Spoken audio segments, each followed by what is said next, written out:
Good day, good evening, ladies and gentlemen. We are here for the final race of this third FAI World Virtual Sailplane Grand Prix final. I am Antoine Avet, the director of this competition. I am today joined by Ben Fest, the first ever ER Sports World Champion and the first Virtual Sailplane Grand Prix champion. How are you, Ben? Hello, Antoine. Yeah, thank you very much. I'm very happy to be with you this evening and comment the third. Yeah, it's going to be. Grand Prix. It's going to be a great evening or a great day, depending on where you are looking us around the globe.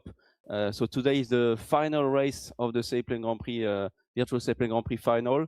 Let's have a look quickly at the results from yesterday and the overall ranking based on yesterday, and then we'll have a look only at the top 10 and remind you what happened before and what is the format for tonight. So the results from yesterday, it was a pure masterclass from Witold Rozak from Poland. They are all flying in a GS3, 1 hour and 20 minutes and 158 kilometers per hour. It was the last competition day yesterday of the mini qualifiers, the mini championship within this world final, because we are having a one-shot final race tonight. He scored 11 points with the bonus point Witold yesterday. He's followed by the US pilot Davis Chapins from the I think he's flying in Florida, Davis, but he will confirm with us if he's coming at the interview after the race. 1 hour, 20 minutes and 6 seconds, so 2 seconds behind, 158.54 kilometers per hour with 8 points. Arne Martin Göttler, the reigning world champion. He did not qualify, unfortunately, for this one-shot final that we have tonight, but he scored 7 points yesterday. Janes Staff, 4 points from fourth place, from Germany with 6 points, 2 seconds behind Arne Martin, and with that he's been able to jump in the top 10 to compete tonight. Sean Churchill, very consistent throughout the 5 races that we've had with 5 points. Norbert Kiss, 6 seconds behind. Then we have Maciej Cieslak from Poland, a few seconds behind, 3 points. Yuki Kazama from Japan, who's been very good throughout the week as well, but with coming out of the top 10, unfortunately, with 2 points. And then Jeroen Yenen, the real world champion in standard class, with 1 point yesterday. And David Redman is in the top 10. Let's have a look at the final overall ranking of this mini championship that we had. So overall scoring, on the left side, you have the pilots who qualified for the final one-shot race tonight with only 10 pilots competing. The score are reset to 0 tonight. This overall scoring does not matter anymore. And in the top 10, you will have the next world champion competing tonight and winning his crown for this last race. We can note, so Yuki Kazama, Arne Martin Göttler, Arthur Duke, and Ryan Wood got some points, but have been unable to make it in the top 10. Dafir Araki, for his first world final from Morocco, has done a great flight yesterday. Richard Froy from Australia, Duke from the US, Cuba, Santiago Lopez behind me as well. Santiago is flown for the first Virtual Sailplane Grand Prix final, and Ukyo Tsutsumi in uniform Tango. So thanks a lot to all those 10 pilots who did not make in the finals, but who did impressive races and impressive flying for us. It was great to follow. It was a great atmosphere in between the pilots as well, so it was really nice. So thank you very much for following us and for having flown those races. And we are going to focus on the top 10. The main contender for the title is going to be Witold Rozak. He's got 36 points yesterday in total, so it was absolutely massive compared to the rest of the top 10. Davis Chapins behind with 26, Jeroen Yenen with 22 points and 2 daily wins, but Jeroen has missed a race, so that's why he's at 22 as well. Franz Schwetzweger 22 points, Nico Bianchi 21. Then the field was really condensed between 22 and 18. So with John and Norbert, and then we have Maciej and David Redma with 15 points.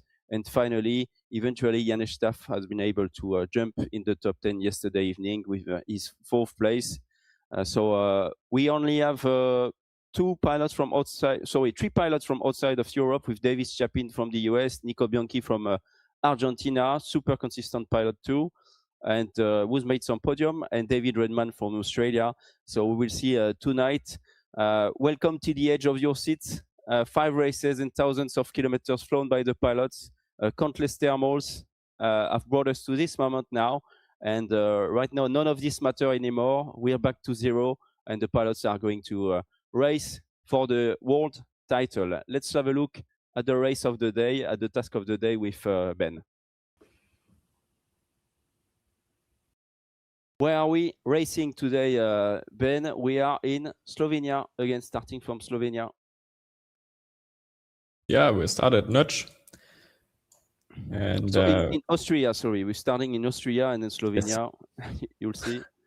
But we will cross the border towards the south to Bovec and fly over the Triglav. Just a little bit. Quite a interesting start, I would say. It will be a very, very, very interesting situation. We have some winds from the northeast. So that's very interesting. The northwest. I'm sorry. The wind is from the northwest, and that will be very interesting on the first 2 or 3 legs. So they have to get above high mountains there or fly through steep valleys. Let's see how they will do it. From Bovec, they will fly north again, across the border once again to Micheldorf. And from Micheldorf, it's going south across the Triglav once again to Czakno. Czakno? How would you pronounce it? Yeah, Czakno. I think it's good. Yeah. And from Czakno, we are going again west. And what's interesting there, it's getting very flat. So we are leaving the high mountains and fly into the valley to Odin. And from there, we are coming closer to the finish line at Rivoli di Osopo. Yeah, Rivoli di Osopo. 2 major constraints, well, 3, 2 constraints for the start. The maximum start altitude is 1,700 meters at Notch. They are all staying on the ridge that is north of the start line, obviously right now testing the air mass, and the start will the race will start in about 10 minutes from now, and the maximum speed at start is 170 kilometers per hour ground speed, and the wind is coming in from the northwest, so they must be careful with the speed at the start, really careful with that. Then they will race for 220 kilometers in total, 220 kilometers for the 2 pilots tonight, and the minimum altitude at Rivoli di Osopo, the airfield, is 30 meters above ground level, and that's 198 meters QNH, so roughly 200 meters above mean sea level in Rivoli. The weather conditions tonight are quite okay, let's say. Still some weak thermals. In the mountains it's weak, but with some more wind, and so thermodynamic weather, and the ceiling is going to be slightly higher, and then strong wind in the valley of Udine in Italy, very strong wind from the northwest for more than 30 kilometers per hour with moderate and wide thermals. So we expect some very nice final lights, and the field might reshuffle again during the final legs. It's going to be interesting. They need to make it out of the mountains first, Ben, to not make any big mistake in the mountain, and then they can fight for the world title when they reach Udine, and take their options with the Kemmel Street, the cloud street that we will see leading towards Rivoli. Yeah, exactly. That will be a very second interesting part of the race when we are coming to the end. They have slight little ridges in the north of the final legs, so they need to be careful with the headwind. You can get easily into the lee side and get trapped like a fish somewhere. But we will push all our thumbs for all the pilots that they will come home safe. Yeah, let's hope for that. And let's have a look at what's going on in-game in Condor right now. let's have a look at the weather that we have. So some weak thermals, but as you can see, it's probably around 2 to 3 meters per second in this area. It should be quite good with the clouds, the cumulus that we have. And we are just north of Nutsch in Austria. The pilots are rating, and the race will start in about 7 minutes and 30 seconds.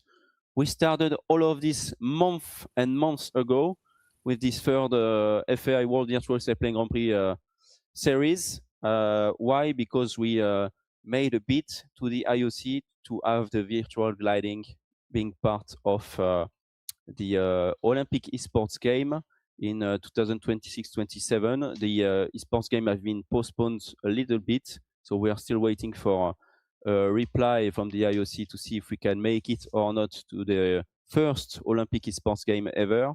At the moment, there are the Olympic Games in Milano Cortina in Italy for the Winter Games, but we hope to make it someday in the esports and maybe someday as well in the real world at the Olympics. So we made this particular series with the constraint given by the IOC, and we had to do continental qualifiers. So we had races in Africa, Asia, North and South America, in Oceania, in Asia, and in Europe. And then we had a massive world qualifier event with the top 10 from each of those events. We did not qualify, basically. We ended up at the end with 20 pilots. The 20 pilots came up here for the world final. They've had 5 races in total, and the top 10 after 5 races, so the top 10 overall that you've seen a few minutes ago, is qualifying for the last one-shot race. There needs to be a cut at some point, and it could have been even more difficult for the pilots earlier in this event, but we chose to make at least a 5 days championship before having this cut and a reset to 0 for a final one-shot race with the top 10 who was qualified. So now Vitol has got 0 points, Yannis has got 0 points, everyone is on the same field. And even if Vitol has been absolutely amazing throughout those 5 races, he's not guaranteed to win the world title at all. So it's going to be a very interesting. Any mistake can cost you the world title tonight. And even if you're just an outsider like Yannis or like Maciej Cieslak, then I see Norbert Kiss, David Redman, those are outsiders for today. They were not in the top 5. So surely some very big things can happen tonight, and they can get the world title from just a race. Yeah, a lot of the pilots, they have flown some earlier competitions, of course. They know each other. That's one of the interesting parts in Condor. You know the opponent very, very, very well. And yeah, it just comes down to this one day or this one flight right now. That's very, very interesting and a lot of pressure onto every pilot. Yeah, exactly. Dave is flies in Arizona. Thank you for your comment, Dutch Flyer. I see a lot of people already connected and a lot of comments saying hi. On the Twitch as well, I see a lot of friends already connected, so that's really cool. Thank you for being here tonight. Yannis for the win, great performance so far, and the race is live streamed as well on the Sailplane Grand Prix official media channels tonight, so not only on the FAI virtual gliding channels. So we'll try to have a look as well on the SGP channels. Thank you so much for the preparation, education, and expert commentary of the competition. This format is excellent. Thank you very much, Dirk. And the race will start in 3 minutes and 30 seconds. So now, Ben, what are you doing when you are flying in this type of competition? You have 3 minutes left before the start. What's the main focus now for the pilots? Well, everything is set. Yeah, you have like the briefing is done, your plane is ready, and you are up in the air, circling around with the others, just having a sniff to the other planes and see what's going on over there. You try to stay above the starting line, and you look for how long does it take to the starting line. So if we have the regatta race start, where everybody starts at the same time, you want to be, well, at least at first at the starting line. That would be just perfect. But sometimes it's not the best to stay in the very front, because you are the leading guy then and don't have anybody in front where you can have a look, or that's part of your own tactic. But everybody tries, of course, to stay above the starting line and just waiting for the right second to go. Yeah, exactly. I think it's very intense in the fly deck so far. And I see no Charlie the member Norbert isn't broadcasting today, so he's been broadcasting the first races so far.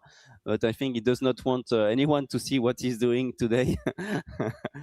For sure, it's some intel for the other pilots, so I can understand that. That's Yeah, for of sure. course.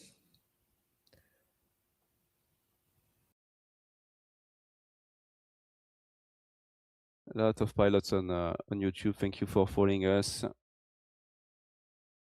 I'm checking quickly the other channels while we are waiting for the start in 1 minute and a few seconds. 1 minute and 30 seconds for everybody. So now you have a look at your airspeed and how long does it take to the starting line, and you line up at the perfect position in the starting line. You know, it's like, I don't know exactly today, but it could be like 2 kilometers or 1 kilometer, and you can start in the north or in the west or in the east, and you are aiming for your aiming point, and then, oh, now it's time to go, you know. Yeah. That's the part where you start, and you don't with a penalty with starting speed, so you can't just fly 250 across the line. You ease out, and like David Redman is doing right here, he's pulling out his brakes and then preparing for the starting line, aiming for his point, and everybody else is following. And we already see some separation. Two groups forming right now. 30 seconds to go. Let's go, November, Yanesh staff. We have his fans and friends with us, and the start is in 20 seconds from now. They must be careful with the speed limit. They have to pin it exactly at 170 kilometers per hour. Too fast, and it's a penalty. 10 seconds before the start. 5, 4, 3, 2, 1, go. The race is on. David Redman dives first. He's leading the charge into the valley. And look at the aggression from Jeroen and just behind him. Davis Chapins in DC1, Nico Bianchi behind, Sean Churchill with this first group, and the second group on the left with Witold Rozak from Poland, Janesh Staff and Maciej Cieslak. So 2 different options taken already from the start, Ben. Yeah, that's very interesting. You have like and instantly a few pilots rushing ahead and seeing for the first thermal. You already have the chance pre-race to have a look in the southern area. You can fly there and have a look if some of the ridges are working or some of the clouds are like quite steady, and maybe some of them already see the perfect option right now. Yeah, and now we are racing for 28 kilometers. It's a fast 28 kilometers run south with some northwest wind. So it's a cross tailwind leg. So it's going to be fast. They need to climb still to go to Bovec because it's on the other side of the valley right here. It's in Slovenia, so they need to cross the border where the highest mountains are, 20 kilometers away. Thanks for following. We are with Nico Bianchi, Redman DC1, Yenen on the right.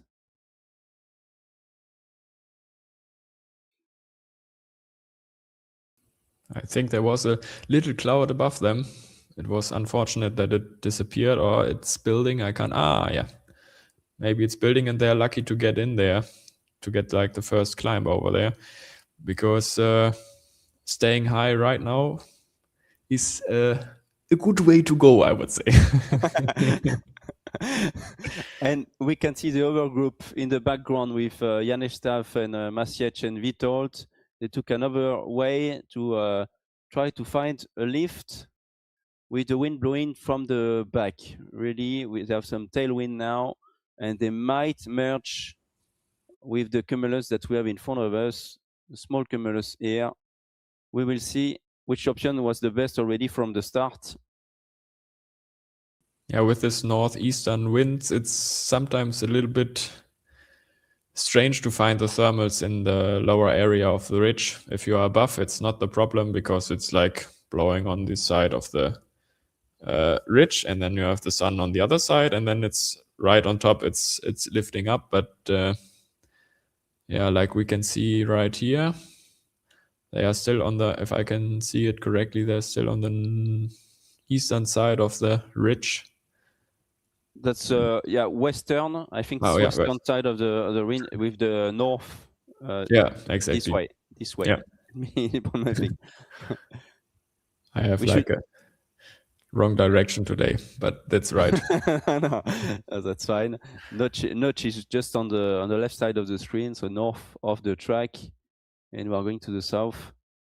So they have stopped. Both groups have stopped in different thermals, so that's already interesting. And the thermals are much less busy than usually, because usually they are 20 and now they are just 7 and 3. So it's much better to climb and much safer to climb for them. Yeah, that's very, very, you can chill a bit, you know, if you have like big races with 60 pilots and everybody's forcing for this first thermal, it can get very dense. Yeah, it can. It can get very dense, especially those first thermals. And the race has just started 4 minutes ago, but the main question for me is going to be like for Witold Rozeik. He's been able to dominate the week, but can he dominate the 1 hour that will matter the most now for just this particular day? It's going to be there's going to be 1 hour, 30 minutes before joining the finish line, maybe a little bit more, but he needs to be really focused to make it. Do you remember for the second World Final, which place he had? He was second on the first Virtual World Final. Do you remember that? I will have a look. Let me check. Okay. I think he was on the podium. I'm almost certain he was on the podium, so I'm going to find it very quickly. I wanted to have a look just before the start. He's been in total, no, he's been quite low actually. He's been on 9th place overall with 17 points. So he definitely needs to get back in the lead. I think he needs to, he will want to win anyway this one. He's been so good throughout the week. Same for Jeroen Jenen. They've been both really good. And Jeroen is already at the top of this group, of the main group, at 2,100 meters almost. Yeah, both of them already very experienced pilot as well in the FAI Virtual Sailplane Grand Prix. They flew the first one and the second one as well. And yeah, unfortunately, were not able to get the crown. But this evening, that it can be the case. And Jeroen is very, very patiently circling this thermal, which is a very good way to go. He's sitting on top. I circled a lot of thermals with him, and it's very hard to compete against him within the thermal. So he's really knowing what he's doing, and he's a really good real-life pilot and a very, very good Conda pilot. So right now, that looks okay. I've seen a comment on Facebook which is quite funny from Sander Terpstra. So he's coming from the Netherlands, and he says, in the Netherlands, we have a saying, football consists of 2 teams of 11 men who play football for 90 minutes. And at the end, Germany wins. So I wouldn't be surprised if Franz Schwetzfeger, Oscar Neiner gets away with it. Even though I am and I will always be a huge fan of Jeroen Jennen. So that's pretty funny. Just wanted to share that with you. And gas up the lolly, yeah. Jeroen. Yeah, it's very, very good. We have similar climb rates, but I think this one from the group of Jeroen is just a little bit better than the other one. Vitold at the bottom needs to go right now because the cloud is maybe disappearing or he sees another option. And he was in the other group first and he decided to go back to the other circle and now is circling and going back to the other circle. So a little bit of, I don't know. I'm not. Vitold is a pilot who's very good if he's controlling the race. But at the starting procedure and if there's not a clear option at the start, like at some regatta starts, he's sometimes struggling. And that's what we see right now. Joining this thermal right now at the bottom.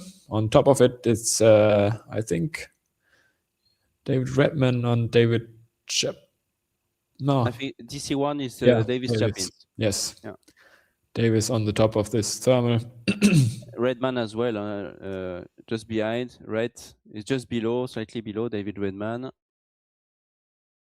Oscar Neiner. And you see that we are going to play in this field. You can see turn point 4 here, the turn point 5 on the right. So we are going to really play in this area. And they have 3 weather zones today. The weak weather zone where we are now, it's the base weather zone. So the wind from the northwest, thermals up to 1,650 meters of range, weak thermals and normal width. For info, there are some waves.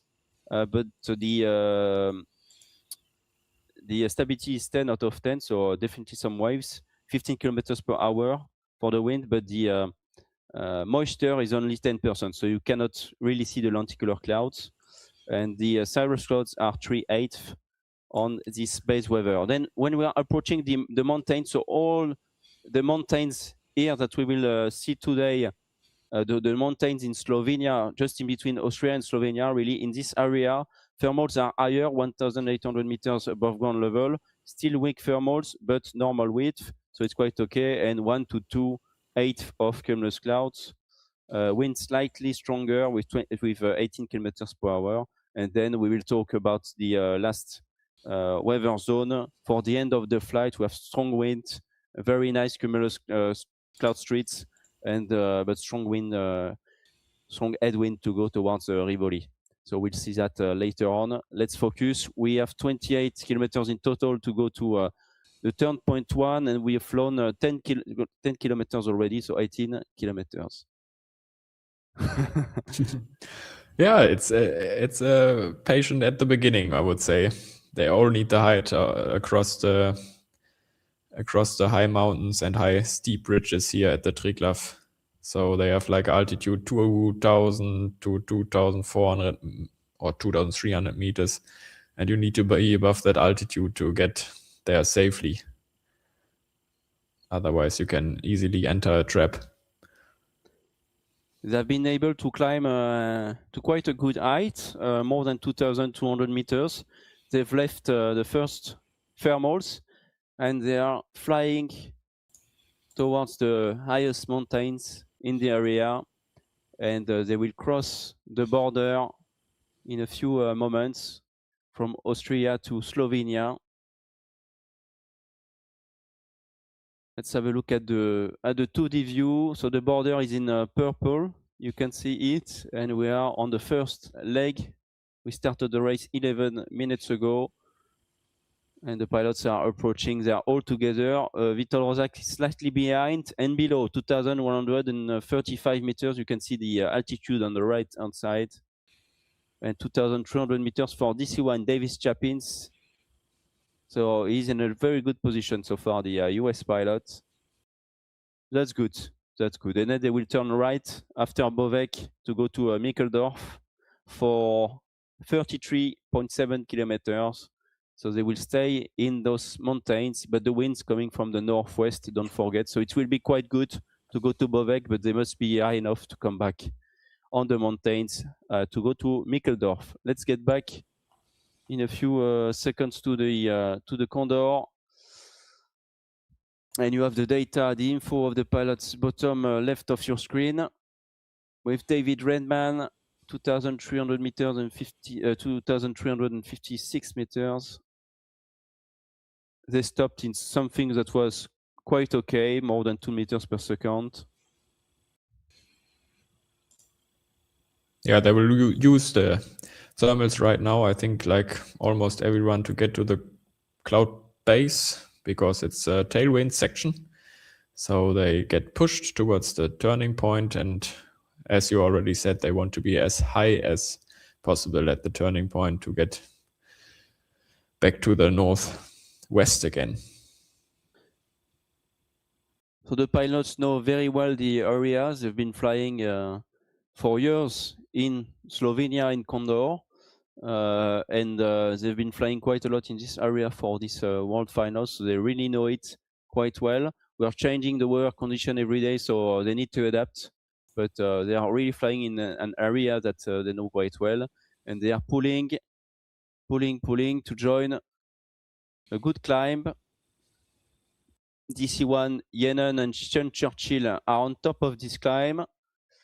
And Vitol Rozak is at the bottom with Norbert Kiss in Charlie November. Do you think that the pressure is on for Vitol? Do you think he's got a lot of pressure on his shoulders right now because he sees he's lower?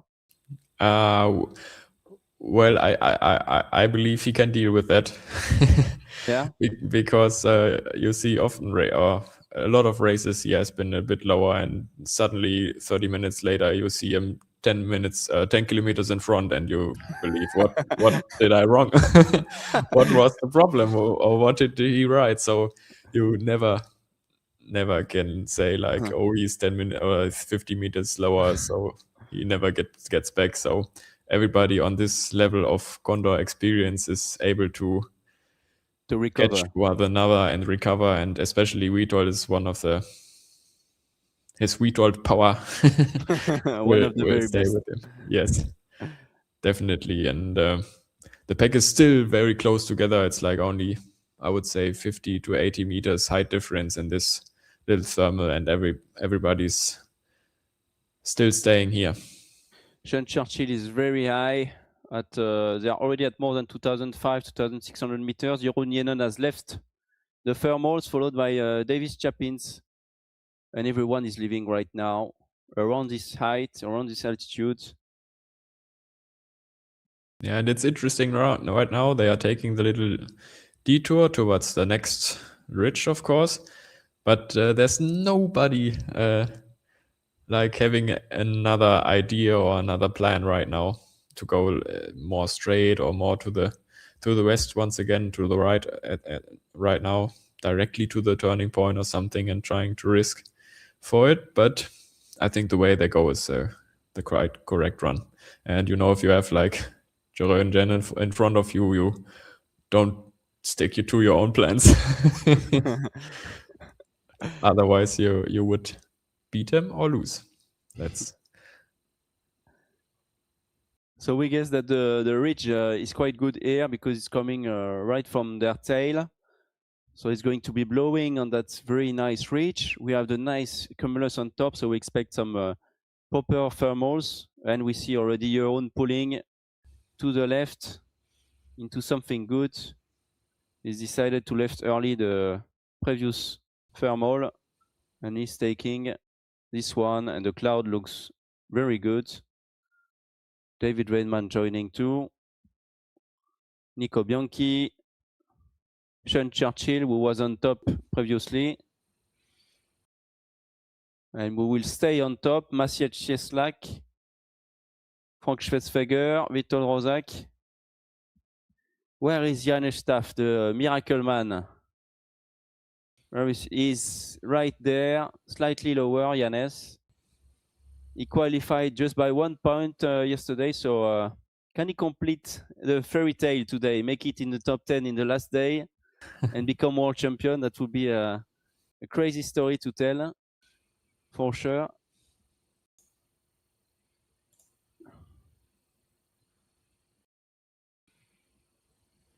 I think just no one wants to leave the big gaggle. I'm really looking forward to see if at some point they will split or not, or if it will just depend on the average climbing speed, if they just get the best thermal or not. I'm really looking forward to this, actually. Yeah, if I have a look at the task again, the first part is like a very, very short distance to the next turn point. Like you said, like only 25 kilometers to the next turning point. So they don't have to take such a big detour. But after turn point 2, we will definitely see a split in the field, I would say, because you have, I don't know, it must be 100 kilometers or something, or 80 kilometers from turn point 2 to turn point 3. And then maybe they will find different routes over there. At least there are some different routes you can take. Of course, they are crossing the area which they are right now. They will fly here once again. Yeah. And they know where the good lifts are. So they might just take the same ones again. And now, like we said, everybody's at the cloud base, leaving the thermal and rushing over to the next turning point in front of the field. Jeroen leaving the pack first and now flying into the lee side towards the first turning point at Bovec. Yeah, we're approaching Bovec, and then we'll race to Mikkeldorf for 70 kilometers.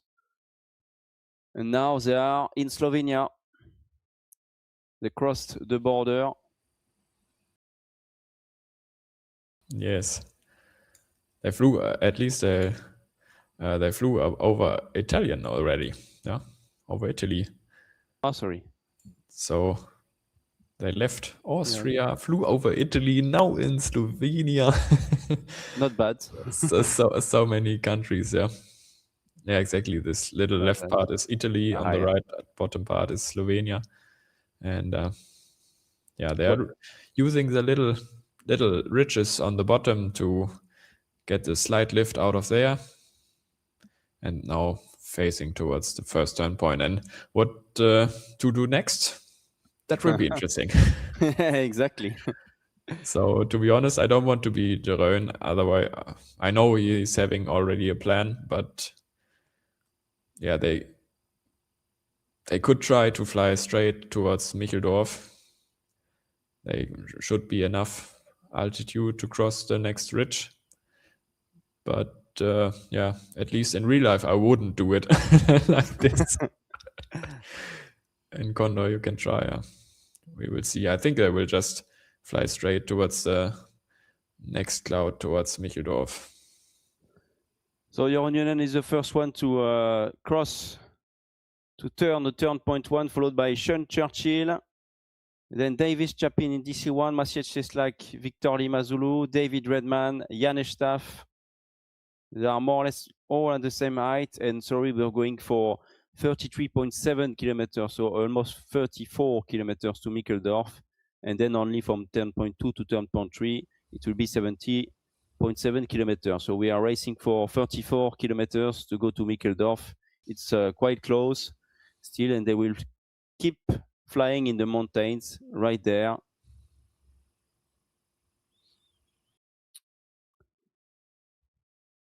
The next cloud looks very good.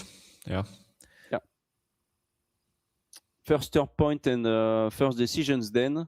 Do you stick to the ridges now? Do you dive as fast as possible into the valley for a short turn line? Do you know the area a little bit, Ben? What would you do? Do you try to follow as much as you can the ridges here? Well, on that if that's such a short part of the race, so from turn point 1 to turn point 2, very short distance, it's important to not get a big detour. Just use the thermals that are right on track. Right now, I would climb to the cloud base right here.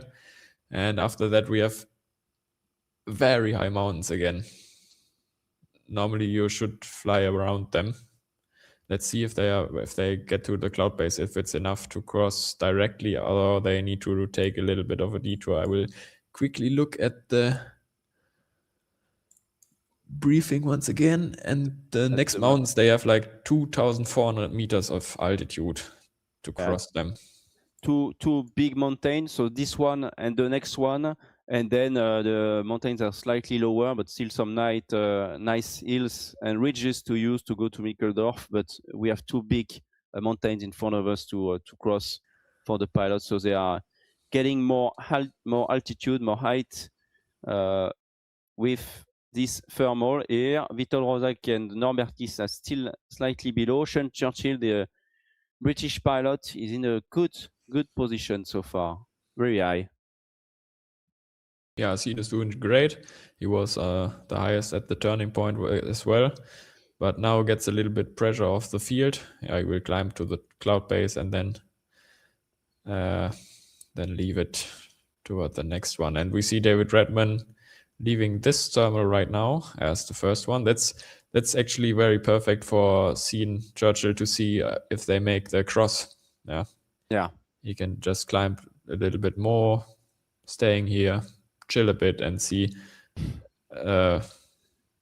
which options. Yes. Which options are open and what are the pilots doing. You can control in terms of tactic or strategy what the pilots will do, and which decision you think is the best, and take your time right here while you're much higher than the others. It's crazy. The difference in height between Sean and the others is quite big right now.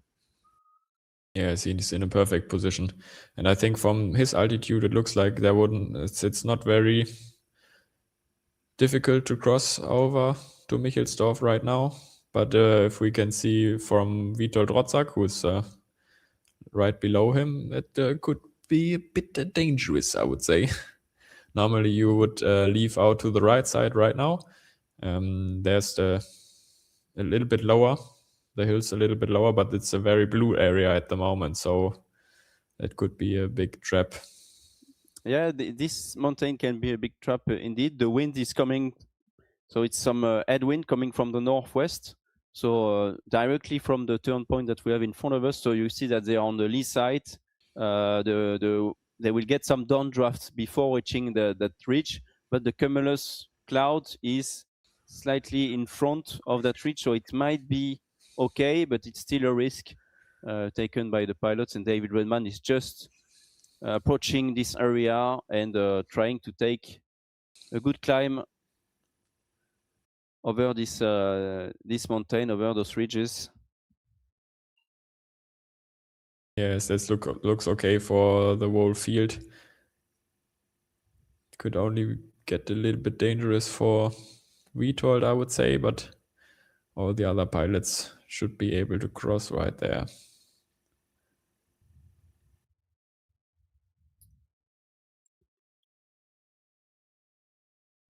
Allez. Well, let's see if the race breaks apart or not already here. Let's see if everyone has enough altitude to reach the top of those mountains, and if everyone is able already to go more or less directly towards Mikkeldorf, or if they are going to be stuck in the area. It can be already the separator, the break of the race. Yes, they are close to the ridge line there. thrilling seconds for this this pilots here for Frank. And Witold just a little bit lower, but everybody's climbing, so that's very good. They're following the ridge right now, and it's working quite well. Everybody's can gain altitude, and they're following the cloud street above the ridge. Perfect. Yeah, so the wind is not is only 18 kilometers per hour, but you can see that the cumulus clouds are slightly displaced on the lee side, so they're trying to stay in the middle or slightly on the lee side to gain advantage of the cumulus that are on the, let's say, wrong side of the ridge, because that's where the energy is for now. Jeroen pulling, David Redman as well. I think for Sean, it's much better here. You get much more energy when you are slightly higher, slightly above those reach. So he's in a very good position, Sean Churchill. But it's high enough for Jeroen. He will accelerate, and they must be careful with the penalties. Cloud flying. Cloud flying. And Sean is right here. Oh, it was super close, very close between Sean and Jeroen. Very close call. Close call between the pilots. Wow. Just a little wingtip. Oh my God. I'm here. Whoa, that was interesting right now. You can see the different in tactics right there. Seen as he's like pushed against the cloud base. Like that's what you don't want, at least. You just want it like JJJ. You want to be at the very cloud base at the final part of the thermals and then leave the thermals once again. That was just perfect from Jeroen. And Scene, of course, can take a little bit of more energy right now. But Jeroen can sit back and see what's going on in the front. Just following the clouds once again. So, but because Scene Churchill, he wasn't able to get the ridge lift like he wanted to be, you know. He couldn't use all of it. Yeah, and Vitor Rosak has stopped at the very end of this ridge where we've seen this very close call. And he's just hugging the rocks right now, taking a good one and leaving with full altitude and full speed, just converting the altitude into speed now. He knows that he is slightly behind. A question for you, Ben. Which part do you think will be the most decisive tonight? Yeah, the most decisive part will be the next leg. So we are right now coming to Michelsdorf. And from Micheldorf, we will fly back across the whole Triglav, very far to the southeast. So I think there will some pilots take different routes because that's like a part of the race where you follow your briefing, I would say. You have like an idea of where to go or which line to follow, and not everybody has like the same tactic in that kind of way. Okay. So I think the next part will be decisive, and after turn point 3 we will see the pack forming once again, I would say. Or we will have 2 or 3 groups. That's my prediction at the moment. Yeah, I think we might have 2 or 3 groups approaching Cerkno, and we will see if the decision is going to be made already before turn point 3 or not. But indeed, it's a long leg with a nice downwind to go to Cerkno. So it's going to be interesting. A lot of high mountains and good thermals, so they will need to pick the best ones, and that's where maybe we might see indeed a split into 2 or 3 groups where people will try to make the real difference before the finish. It's going to be very interesting. We are following the cloud streets right here, and they will just go towards the turn point Micheldorf. 52 kilometers flown out of 220 kilometers for today.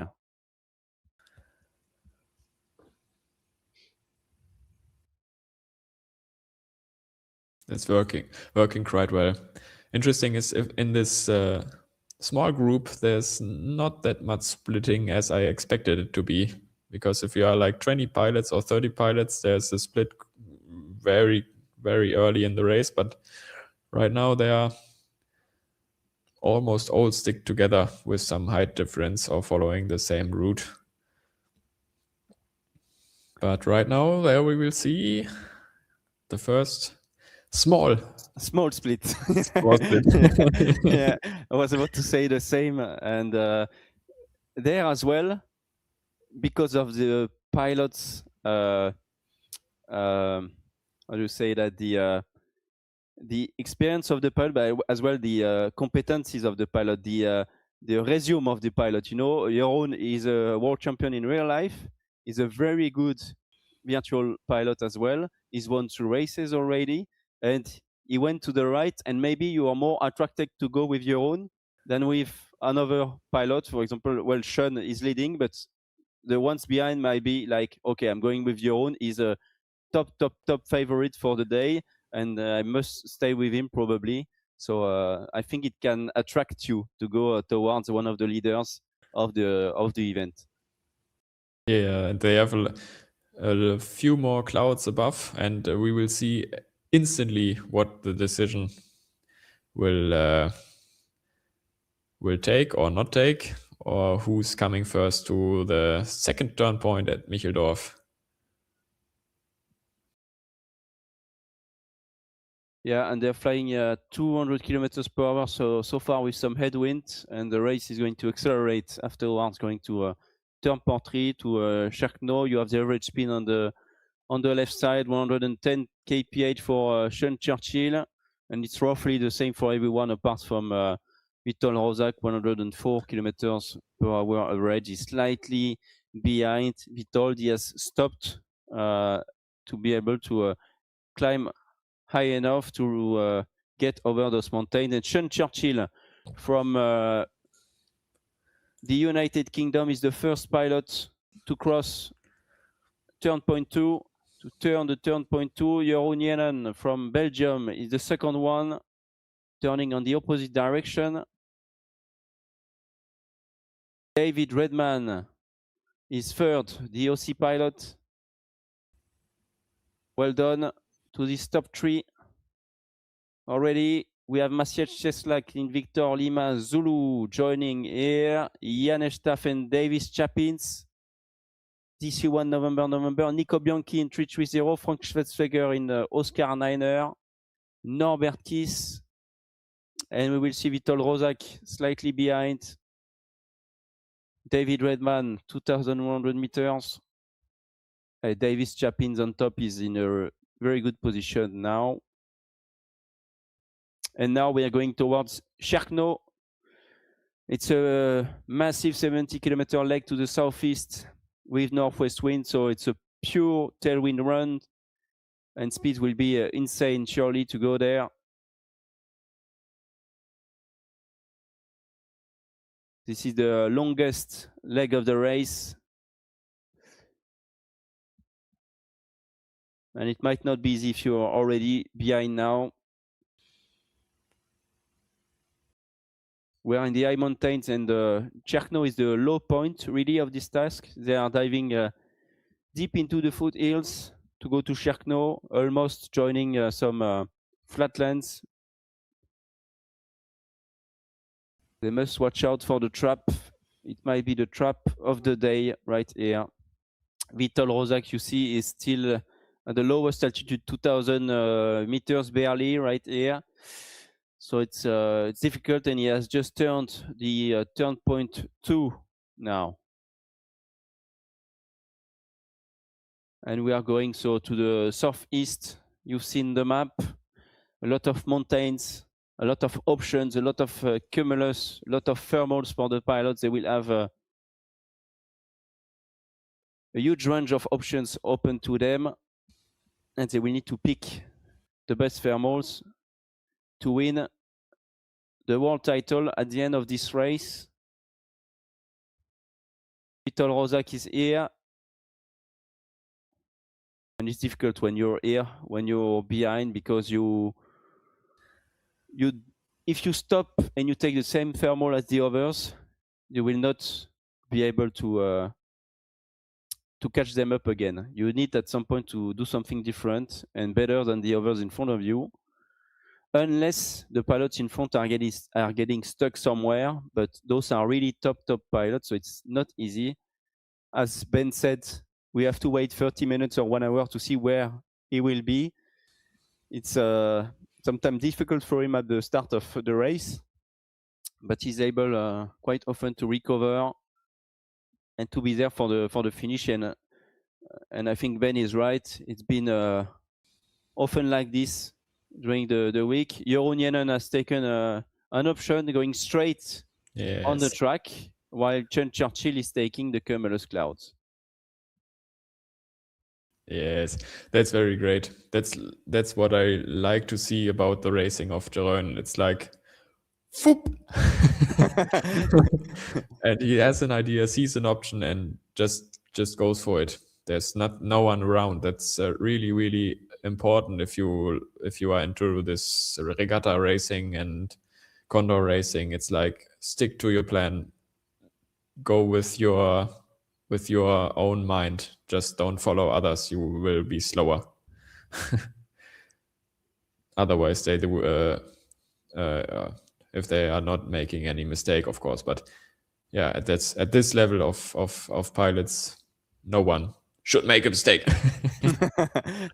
No, I'm kidding. You always can do mistakes, but it's yeah, that's the first split here, which we can see.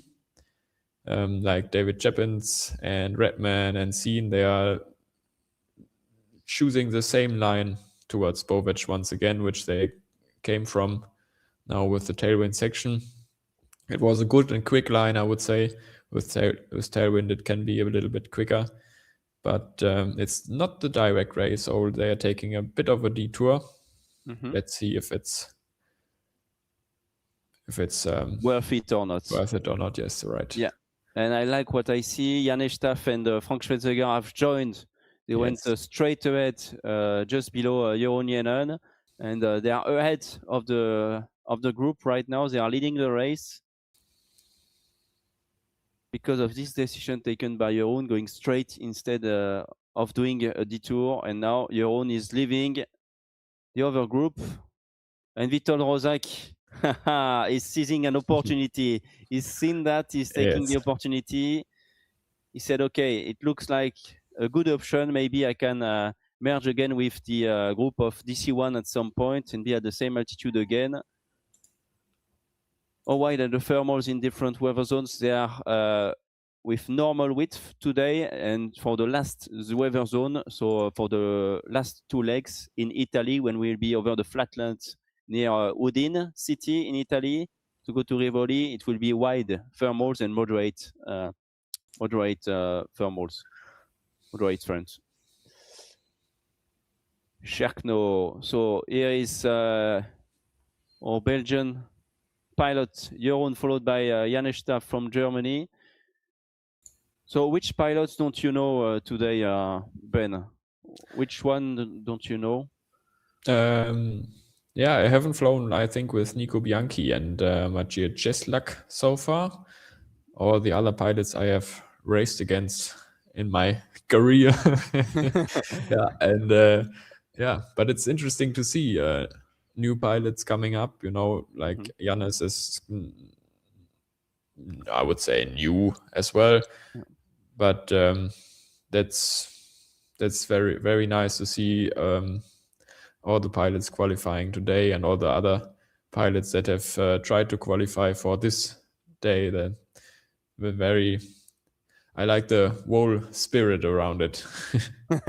So like condor flying is very time consuming, to be honest. You sit right here and fly like 3 hours for the task, and maybe prepare half an hour in front of the race for the race. So, and everybody of them like having a real life behind. So you don't underestimate this pressure. I would say you come home and threw all the things into the corner and set everything up. I remember the races 2021 in the first virtual Sailplane Grand Prix, where I got home just 5 minutes before the race and just eat a little toast and then okay, we go. Yeah, you really need to prepare yourself, to prepare the task as well. It's not easy, and you need to really take the time to do your best and to be able to beat the others. It's a lot of commitment for the pilots, a lot of commitment for us as well when we organize. Like we're taking the full day. The entire team honestly has worked the full day, and it's been a lot of hours behind the scene to manage all of that, with some testing with I talked about Mark Till yesterday, doing all the races on his own, racing at the same time to check that they will meet this cumulus, this condition, whatever, to see if it's good enough or not good enough for the race. Is had to do 5-6 different flight plans for each task because sometimes there was something not working or not good enough for the race. So it's very challenging for everyone. I'm just stopping here our conversation. We'll go back to you, Ben, because I have some questions to ask you before we reach the turn point 3. Where are we? Can we have a look at the 2D view? Because we have two groups here. David Renman, Maciej Cieslak, DC1 are to the south, so joining the highest mountains here at 2,754 meters. And a group with, the group with Jeroen, Witold, and Frank Schwetzberger, they are going straight in a much more direct route, while DC1, 330, so Nico Bianchi, Norbert Kist are almost going towards Bovec. They are just coming back to Bovec. So it's a big decision taken by the pilots to maybe they were attracted by the highest mountains and the good flight conditions there. We will see, but interesting options, Ben, already.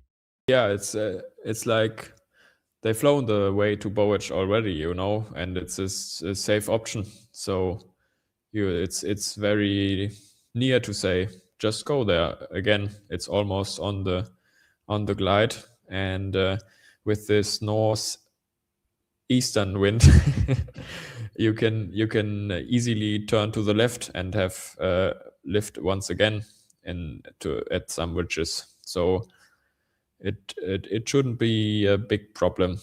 I think what Jeroen and the other pilots on the north are aiming for is like this. Well, I don't know the name, but if you just fly straight ahead from Jeroen right now, you come across to Great Tavek, the east of Bovec, or east mountains of Bovec. Yeah, that you see, yes, or?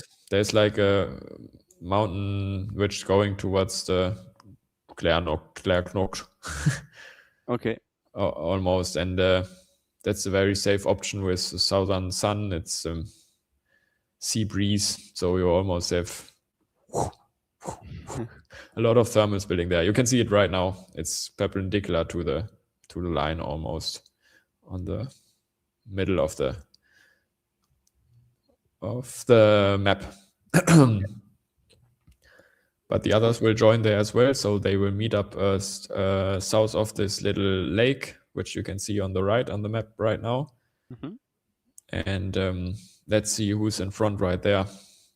We have a little split once again, like Yannis is going furthermore to the north into the higher mountains. Maybe he's seeing good thermal there, or he got stuck. We will see later, but they are... I see. I think he's taking the route to Mangart. Then he will follow the highest ridges to come back to the south later on. So he will want to stay on higher ridges. It's a detour, but it might be worth it at the end of this leg. We will see. It's a big risk taken by Janes staff right now. But that's very good. That's like taking a different option is the only way to get across the others. Yeah, and no regrets at the end of the day. Then I Yes. mean, if you can regret not to have stayed with someone else or the big group, but at least you are doing your flight, and if you win, you're gonna be super proud. And even if you don't win the day, you should have no regrets. You've done what you believe was the best thing to do. We can still see a few lenticulars. There are only 10% of moisture, but the wave is very well established now. So it might be difficult for the pilot to find the proper lift or the good lift every time. We will see. Jeroen Jenner is climbing with Victor Limazulu, Skarnaner, and Rozak, and the other group to the south is slightly higher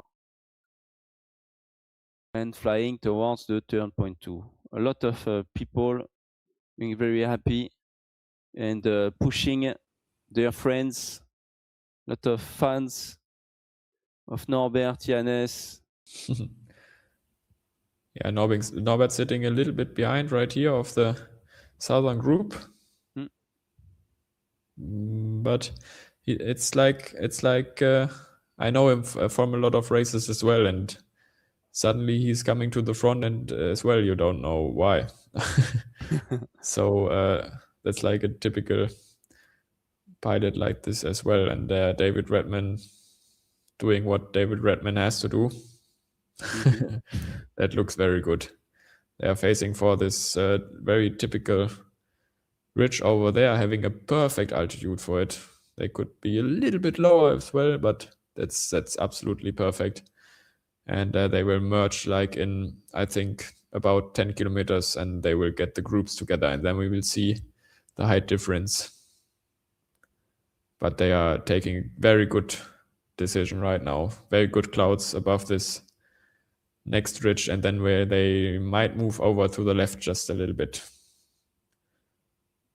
Let's see when they will do it, and I would like to see what's going on with Jeroen and Witold over to the north, because this looks like a safe plan. That's very, very good to go. They just need to follow this ridge as a group. That's perfect. Yeah, that's a very good option taken by Davis Chapins, David Redman, Sean Churchill on a very good ridge so far. And can we have the view on the other side, please, to see why is the other group? Thank you. So we have Jeroen Jenen lower. Oh, he's low. Frank Schwetzfeger as well. They are low, but they are on a more direct route, let's say. But it does not seem to be faster than this one. It looks like a pretty good option for this particular group that we have in front of us with Davis Chapins. Oh yeah, that will be interesting. Let's see when they move over to the north, and when they merge together, we will get a resume once again. But yeah, they got a little bit trapped as well. Like Oscar 9, Frank is a little bit low over there. Yeah, and Sean Churchill has left this group and is going on the ridges with Jeroen. So he's crossing towards this nice, very nice cloud street. Very nice cloud street. So they will be able to get some more altitude, but they need to find a good thermal because they are slightly lower. They might be able to find already very good energy lines to be slightly above the ridge, but we will see. Yes. They are pushing right now. They see this option, like it's a safe option right now. As I said, this ridge is like always a lift safe space. So it's a safe space for the glider pilots. Yes, almost. If you're not too low, yeah, like you need this 2,000 meters to be above the ridges there. But yeah, that's why they were pushing that hard to get over to this climb right now. And Frank and Jeroen are climbing very good. The others passing over right now. Seen is already coming to the north, but these maybe 2 or 3 kilometers in front and still higher. So very good. Sean Churchill on his own. Sierra 19 is on attack mode. Yes. Right now. He's trying to escape the group and do the flight on his own. 113 kilometers to fly on his own for Sean Churchill. More than 110 kilometers to fly alone if he manages to do that. He's attacking right now towards 10.3, towards Čerkno in Slovenia. Yeah, he crossed over to this part of the race a little bit earlier than the other group, and the others have to glide through the blue hole right now, and they will come here a little bit lower. Meanwhile, Scene is already gaining much more altitude, but it's a big pressure coming out into the flatlands if you are the first pilot on the regatta race, because everybody behind you can see what you do, what you don't do, and maybe get a better cloud but he's doing perfect. So he's taking another climb, see the other guys. That's something important as well. If you are in front, you don't see the other guys. You don't know where they are. Like, we can see the map from above, but the pilots, they are just like in their cockpit trying to focus on their own flight. I don't know what's the setting for the okay, they can see 20 kilometers step. Yeah. They can see 20 kilometers. Yes, but yeah, as they only can have the cockpit view, you can't see outside or anything. You just see the cockpit and you're concentrated, and you not always recognize what the field is doing. So Frank Schwesweger and Yannis Staff, go. So Yannis is on his own. We see the turn point Sharkno in the background on the left, and a nice cloud street to go towards Sharkno. So far, they follow the ridges to go there. Maciej Cieslak is on his own. Yes, 200 kilometers per hour. Good decision by him. I wanted to say that's like a very, very well done. Just fly through the thermal and aim for speed and gain altitude meanwhile. So, but you don't need to be at the cloud base right now. You just need to be just in between the ridges and the clouds. Just stick in the middle and fly over there towards the end, and then boop, at the end on top of the cloud, zack, leave towards the turning point. And Jeroen Jennen has stopped. Frank Schwesweger and Vitol Rozak are coming in behind and below, and we have as well Janes Staff, who has joined this group. So the 10 pilots are coming back together. They are all back together now, spread over a few kilometers, but back at almost the same altitude, at almost the same distance flown for each of them. Yes, you can see the lake which I was talking about on the left side now. That's where they meet once again. Yes, exactly. Right behind Frank, the lake. And it's leaving this, you can see Leskblet at the north of the, at the right border on the very far behind in the next valley. There's Leskblet, and then they're flying south of it towards the east. Frank is taking the high line once again. I know I fly a lot of team flying with him, so he loves to be high. Yeah, it's often a good way to win, to be higher than the others. Exactly. And we have Jeroen just a little bit behind right now, but I know he's a very good pilot, and with his decision making, we can go there. And I saw a question about the dolphin flying on the final leg on the stream. I think they ask if it's dolphin flying for the final leg. Well, you need to stay with us, and you will see. But basically, wide thermals with moderate strength, so it's going to be nice, and the pilots will want to increase their speed. There will be a lot of headwind, and so they will need to manage what to do. But indeed, it's going to be more or less dolphin flights. That's what we can expect from them. We will see if they stop or not, but it's going to be costly probably to stop there with the headwind. But thermals are going to be good.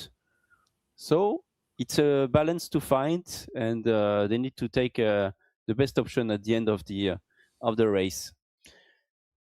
Churchill is leaving this nice cloud street and those nice ridges at 2,450 meters going towards Sharkno. It was the longest leg of the day. Yeah, we already passed half of the race in kilometer-wise. So we have around 100 kilometers to go towards the finish line. That will be the interesting part. The clouds will get lower right now. That's can be a little bit difficult because it's a change in weather. Is sometimes you are not, you know the briefing and remember it, but you stick to your plans, and you have like, oh, it's a 3 meter thermal, and now I get a 3 meter thermal as well, but it's not the same in the flatlands, Yeah. So you need to make a mind switch right now, go to the next turn point, and then focus on the final part of the race. It's a whole different part of racing right now. And we have seen in front Jerome doing a straighter line than the others, trying to shortcut towards the next turn point. Slightly lower than the others. Thanks for the 2D view, and we are back with the 3D for this last final one-shot race of the third FAI World Virtual Sailplane Grand Prix final, flying over Slovenia now, and we are going to Czarno, the turn point 3. And Davis Chapins is following Sean Churchill. They are very close to each other now. Very good from Sean Churchill, right on the base of the clouds, coming towards the turn point. It's again a tailwind turn point, so you want to be as high as possible at the turn point, of course. And that's what he's doing right now. Maybe he's taking 1 or 2. No, he's flying too fast. Okay. No, he won't. So he will be the first one over there. And then they are flying towards turn point number 4. What's the name? It's Udpre in the just next to Udine city in Italy, so in the flatlands, and they will have 48.3 kilometers to fly between turn point 3 and turn point 4, and they will approach quite fast the finish line. Yes, exactly. The terrain is getting lower as well. That's something that's changing in your mind again. You feel like you are high and you can glide wherever you want. But sometimes, or if you get low and then your brain is like, oh, I'm low. I don't know how to be low. Zack, Sean Churchill. And look at the Union Jack flying high. Sean Churchill is the first to turn Czarno right now. Well done, Sean. He's commanding the race, and he used the tailwind perfectly to join Czarno, sorry. And right behind him is Davis Chapins from the USA, followed by Maciej Cieslak and David Redman. Nico Bianchi in 330 as well. So Sean has been attacking and is trying to get away from the group. Davis Chapins from the USA, from Arizona. Well done.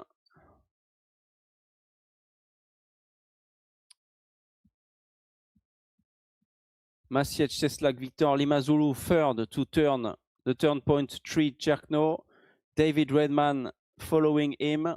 Nico Bianchi in 330 and Jeroen Jennen, JJJ, right here, is behind. So that's the top 6. And behind them, Franz Schwetzweger, Norbert Kiss, Witold Rozak, and Janek Staff. It's panic stations for the favorites. Witold is low, Janek is struggling. They might be letting the world title slipping away. Frank is usually a machine. right now the machine is broken, so he needs to come back, make a huge comeback, just like Witold. They need to change the gear soon. No changing gear shift. Because otherwise we're going to be watching Sean Churchill lift the trophy, become the world champion at the end of this race. They need to wake up now, otherwise it's going to be too late. It's a huge lead taken by the British pilots. Yeah, maybe we can jump at this part at the 2D view again and see where Sean has done the magic. If we look at the in between, the middle part between the turn point, yes, and Sean Churchill is the gray line. And after Bovec, he did like a different route. You can see it right there. It's the green run. Yes, exactly. So all the other pilots, they were just a little bit more to the south, and Scene decided to cross over to the north just a little bit earlier, and that gave him the yes, exactly there. That gave him the opportunity to get in front and stay higher than the others. Yeah, so he did a mix of both options in the end. Yes. He stayed with the first group, and then he split it away to go with Jeroen, but he was much higher than Jeroen at this point. So indeed, it was a good option for him. Very well done. And now the pressure's on. I can I can remember this type of feeling you have in the cockpit right now. Being the first on the final part of the race is your hands are sweating and your heart is pumping, and you don't do anything else than other times, but it's like, oh my god, it's the final race. Everything's coming together, yeah. And it's 1,600 meters of altitude. The area over there has like 1,000 meters of elevation, or between like 300 and 1,000 meters. So they've now start to feel a little bit low, I would say. And they are searching for the next clouds. And the clouds will be disappointing because they are not that good like in the mountains. So that will be interesting who's having the patience right now or seeing the best option. And Jeroen is directly facing for another option than Scene. Exactly what you need to do in regatta racing. Because if you are lower in the next thermal, you can't be better. Yeah, let's see what they will do in a few minutes, and we'll have a look under those clouds. Jeroen is going straight ahead, and we'll watch a short trailer for a minute, and stay with us to follow the end of the race, and we'll discuss after the trailer. Stay there with us.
And we are back in the final race of the third FAI World Virtual Sailplane Grand Prix final. That was a short trailer for you to show you where we are going to race next. We are going to Beijing in China. We just released a new landscape there to help the Chinese community start flying on Condor. There is a deal being made with the China Soaring project to be able to bring gliding and virtual gliding into China. So that's a big step for us as a sport.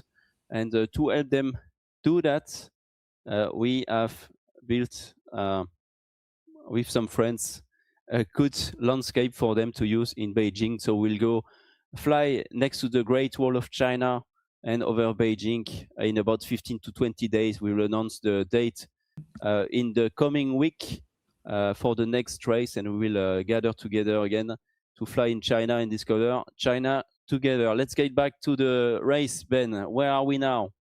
Yeah, we are almost leaving Slovenia once again, crossing over to Italy right now. The pack at the north is still close together. We can see Davis Chapins here. And they are now facing towards the next turn point at Udine, leaving Slovenia in a few moments. And all of them taking a little bit of a detour towards the south. There are more clouds at this part of the area, except Vitor Rodzak, who's facing for a straight line. Maybe he sees a new cloud or something. But that's what I earlier talked about. You thought like, oh, Vitold, oh, he's done. Yeah, he's away. And then, bam, suddenly he's second at the turn point or something. But I think the middle group right now with around Scene is doing very good. They are in a safe altitude. Everybody else gets a little bit lower this area. As I said, the plateau bits here are around 800 meters.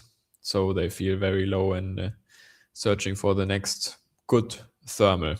But the thermals, they will get even worse from time to time. There's one guy uploading flight from China to Wiglai. Will be fun to test the area in Condor, and maybe one day we could have competitions there. That's part of the plan, indeed. It's a long way to go to be able to do that. And the Chinese pilots, they often go to Australia to do long flights because they are not restricted at all in terms of airspace in Australia, a huge country there. So that's why they are doing that. So there are a few guys flying, and they are part, all of them, of the China Soaring project to bring gliding in China. Go, Jeroen. I love you. Of course, everyone loves Jeroen from Frank, from the Netherlands, Frank. Yeah, and I saw a post earlier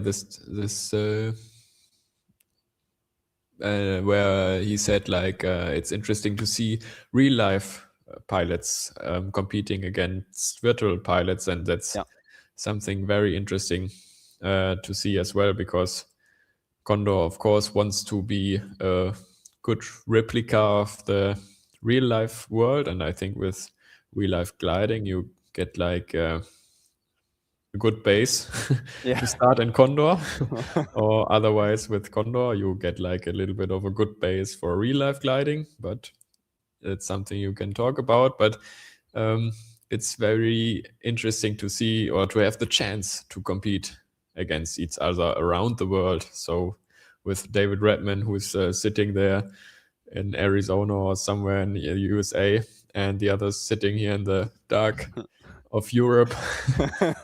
So that's so. Think about David Redman. It's very early in the morning in Australia right now. Oh yes. So for example, yeah, that's so cool that this is possible, and that we see the 10 pilots coming here today and racing against each other. That's really, really great. Yeah, it's really awesome to follow. I'm looking at the results from the second World Finals that we've had 2 to 3 years ago, and Sean Churchill was the first one among all of those pilots. He's been on 5th place at the time. David Redman was just behind him. Then we had Witold Rodzak, Norbert Kiss, and that's it for those pilots. So not that surprising to see him at the front, but still he's very consistent. But he makes some podium stories from time to time, Sean, but not often daily wins. So we could say it might not be the best format for him to win, but still today he's leading this race, and Maciej is slightly in front, but much lower compared to him. Maciej is taking his chance and really attacking now. Frank Schwetzfeger, Jeroen Jennen are behind, and Janusz Staff as well.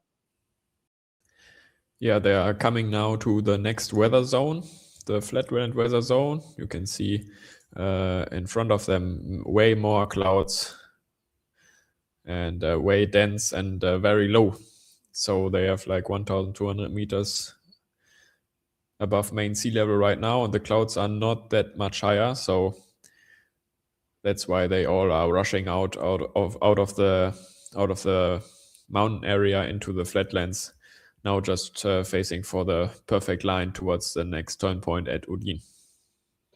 Yeah, so Udine, Prix is the turning point in front of us, and then we'll go to the right toward Gemona Dalle for 31.2 kilometers, and then there will only be 7.6 kilometers to go to Rivoli di Osopo, the finish line with the minimum altitude of around 200 meters above mid-sea level.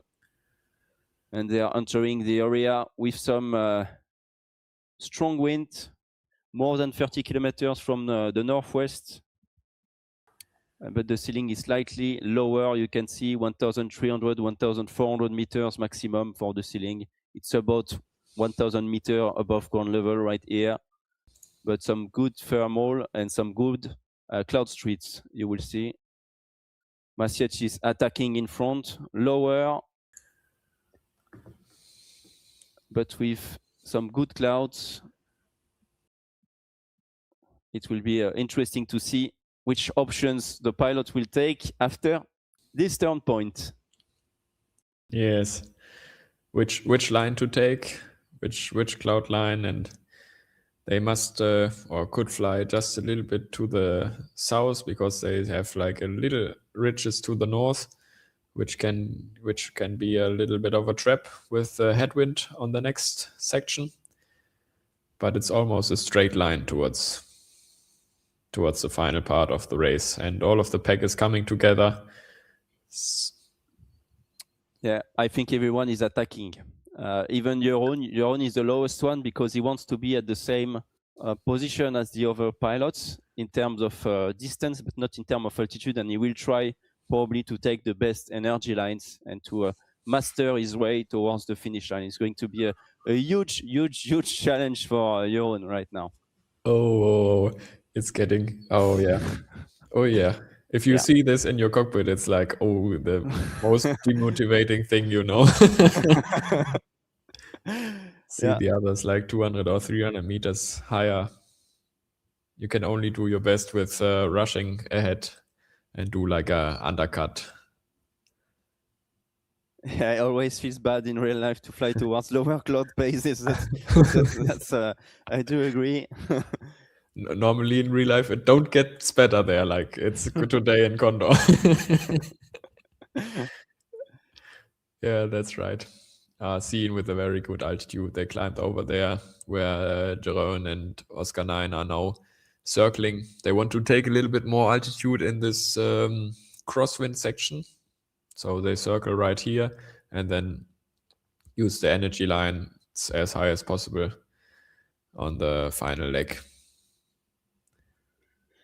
So Jeroen stopping with Franz because they know that it's moderate strength of thermals now, so the weather is slightly better than it was before. They might get better climbs. Maciej Cieslak is following his dream. You can see a huge cloud street going straight to Rivoli, but they need to turn the reporting point first, which is 7 kilometers away. Oh, and that will be very interesting. The other four pilots like David and Sean, they are close behind, just slightly sitting on top of him. And now is the first one to turn. Turn point number 4. Udine near Udine. Udinese is the football club of Udine. That's why I know Udinese, because I love sport and I love football. David Redman is the second one to turn Prix in Italy. Well done, David. The Australian pilot, the Aussie pilot. Davis Chapins from the USA is going to turn it in third position. Sean Churchill in fourth place. very high. Sean Churchill, very high, in a very, very good position. Oh yeah. He has attacked 113 kilometers before the finish line. So he placed his attack quite early in the race, and we were wondering if it was a good idea to try to escape or not. And so far, it pays off. Nico Bianchi from Argentina is behind, slightly lower, but not that low. So Sean needs to take a good decision to be able to be the world champion now. Yeah, it's absolutely perfect. Seeing 3 pilots in front of him, just following them right now. No attack needed. And at the end, he can use his altitude advantage and go for it. Mm-hmm. Yeah, pilots all around the world together enjoying a nice and friendly competition. Let's have this esports Olympic sooner than later. Is there any better way to commit with the Olympic spirit? Thank you. On TV, I do agree with that. I think we have a wonderful sport, which is very, very similar to the real one, and that we can live stream it and showcase it to the public very well. So let's hope for it. Thanks for being with us for this last race, and don't forget to like and subscribe, obviously, to follow the next races. The next one will be in China in 15 to 20 days from now. Sean Churchill, 1,300 meters, is flying over Davis Chapins, and he will accelerate towards the finish line. Jeroen Jennen is behind with Frank Schwetzfeger.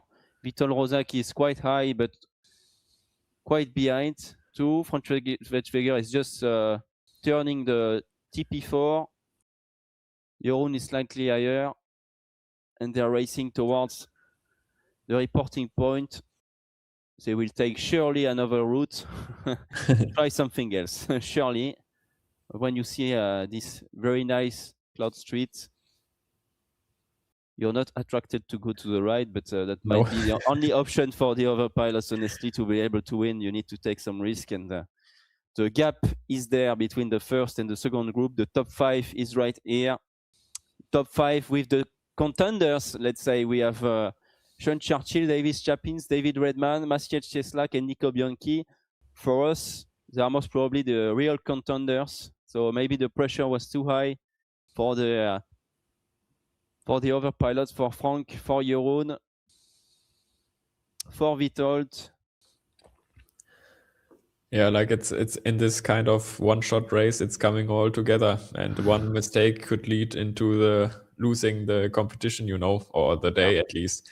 That's what is interesting about like the longer term racing series things, like where you have 6 days or 10 days of racing.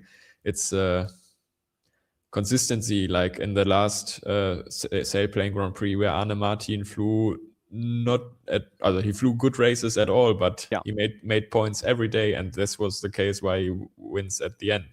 And today it's something different. It comes down to this final task, and you do one decision, and you can regret it quite close, and it's only like this 2-hour flight, and then it's done or not done. So that is something that's missing a bit in the Sailplane Grand Prix final this year, but it's thrilling for us, I would say.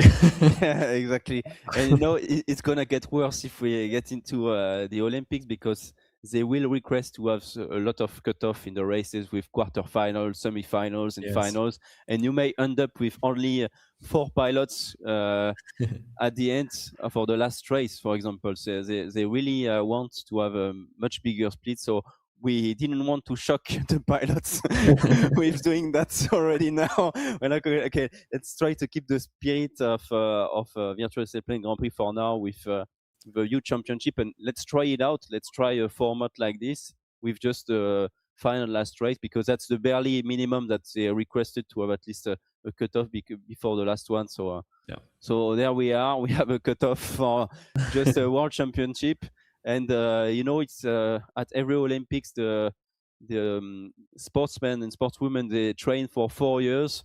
they go to the Olympics and well, look at this American woman, Yes. American skiing woman. She's been doing a lot of Olympics before, but for others who might have been the first time, you get injured just during the training days, and then you end up with a severe injury, not being able to complete your contest, or you come to the contest being a all-time favorite. You've been winning all world championships before, and then you join the Olympics and you lose on the first race or the first tasks that you need to do in your sport. So it's really difficult. The Olympics, you need to have a lot of mental preparation to be ready to lose as well, not only to win. Focus on winning, but be ready to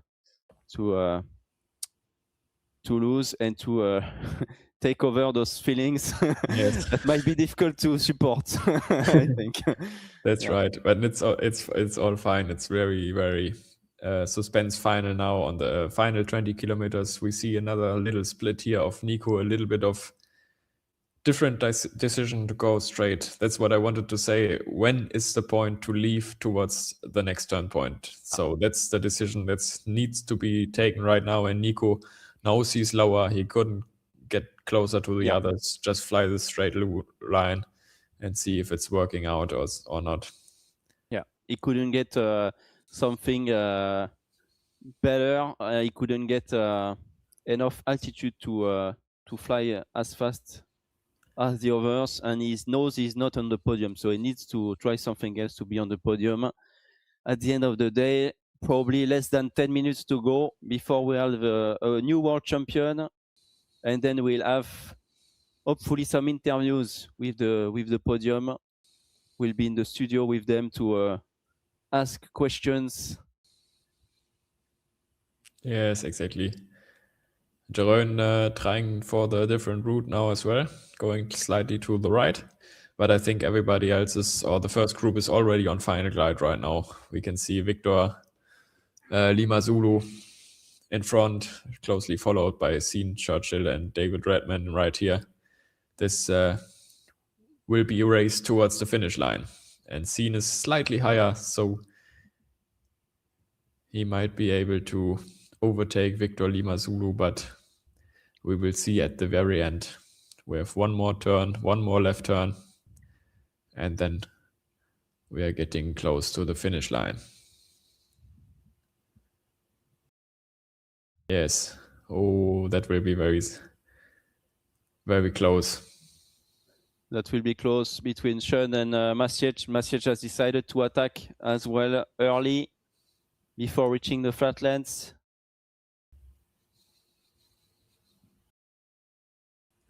And we are approaching the end of the race. 220 kilometers in total, 206 kilometers flown. Oh, and Sean has been disconnected, I think. No, sorry. I didn't see the camera moving here. Sorry. Oh, that's very suspense. That's very suspense. See, you know, Victor Lima Zulu cannot see scene like we do, like now, right now. Scene can see his opponent right in front of him, and he knows where to push or not to push, where to pull, where to not to pull, and it's a race towards the finish line. Look how close they come together right now. Both need to fly the left turn safely, but Scene has just slightly a little bit more energy. Let's see the overtake in like a few minutes. What's the altitude they need to have at the final? 198 meters minimum, so roughly 200 meters. Okay. For them. That will be close. Ui. Antoine, we are coming close to the final meters. Yeah. Only 10 kilometers left. We are approaching the reporting point between Maciej Cieslak and Sean Churchill, who is going to be the world champion in 7.6 kilometers to Rivoli di Osopo.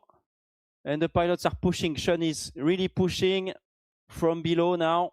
David Redman is behind with Another pilot, I think it's Norbert, 330, Nico Bianchi is there. No, sorry, it's not Norbert. Behind, and let's follow this arrival. A very suspense final right now. Steen just overtook on the right, and that's the point where Mathieu can see him. No, they know each other. They see each other. Yeah, they survived the Endwid at Mikkeldorf. They survived the speed run to Scherkno. And here they are now fighting for the World Championship. Rivoli runway is in sight. The nose is down. Flying at the VNE. And they flew like 220 kilometers, and it's coming down to 300 meters at the final race here at the Sailplane Grand Prix final. They're using the street. This is where we will end up. Oh no! Sean Churchill has crashed. Sean Churchill has crashed. Oh my God! No way! Sean Churchill has crashed on final glide. He was too close. He will not be the world champion. Maciej Cieslak from Poland is up just behind, and he's above the minimum finish altitude. I don't know what happened for Sean. And Maciej Cieslak from Poland is the new world champion of the virtual Sailplane Grand Prix. Well done, Maciej. Congratulations. Congrats to Maciej. Very flown to the end. Huge attack, and it's very tight between Davis Chapins and David Redman. Redman second from Australia, followed by Davis Chapins from the USA. Oh my goodness. Oh. And Nico Bianchi coming in from behind. Place number 4. So we have Maciej Cieslak from Poland being the first one. And I think there was like an energy line or something. I think he saw the... he's at a collision with the power lines. Right here, Nico Bianchi from Argentina. And Maciej Cieslak on your left, world champion. Congratulations. Well done. Congratulations, Nico. Is right here, 200 meters. That's enough. Perfect. And it's 4th. Nico Bianchi from Argentina. Well done. Well done, Nico. Jeroen Jennen just behind. Oh, very good. 5th place. Well done, Jeroen. You've recovered your loss. Very good from Jeroen and Frank, of course. Yeah, so it was a really good option actually to go to the right much earlier than what the pilots have done. Witold Roszak will join in 7th place. Absolute cinema. Absolute cinema. Absolute cinema. That really is absolute cinema. What I think we are both shocked with yes. what an ending, my God. Thomas Meyer in the YouTube, what an ending. Witold Roszak, the leader after 5 races. Witold, my goodness. Very well done. Absolutely crazy. Crazy finish. And Maciej did a very good final glide. I couldn't believe they were so close together as we were leaving the mountain area, but he did the attack quite right. Unfortunate scene crashed on the very first or on the very last meters. That's very unfortunate. We are very sad about that one, but with that, Victor Limozulu is our 3rd virtual Sailplane Grand Prix champion. Oh my God. Yeah, and Janusz Staff is crossing the line in a few seconds. I'm honestly very sorry for Sean because he's done a masterclass of flying. Yeah, absolute amazing race. Don't do the same, Janusz. Yes, yeah, that's the power line. Yeah, here is the power line. Oh my God! Yeah, just like in real life, you need to fly above the power lines, guys. I'll fly above or fly below, but not in between. Sierra 19 brought down by fluttering, one or the other. Honestly, it might be fluttering as well. Okay. But I think power line because he was super low. I think he was much lower than than Maciej. Congratulations! So we have a new world champion Congrats. tonight. Yeah, we can't believe this one. It was Yeah. safe number. So they were racing 220 kilometers, and it comes to a head-to-head finish between Mathieu Jesslak and Sean Churchill. And Sean unfortunately hit the power lines. So Mathieu won the race. Who's the second one again? Yeah. The second place is for David Redman from Australia. Yes. There we had a head-to-head finish once as well with Davis Chapins.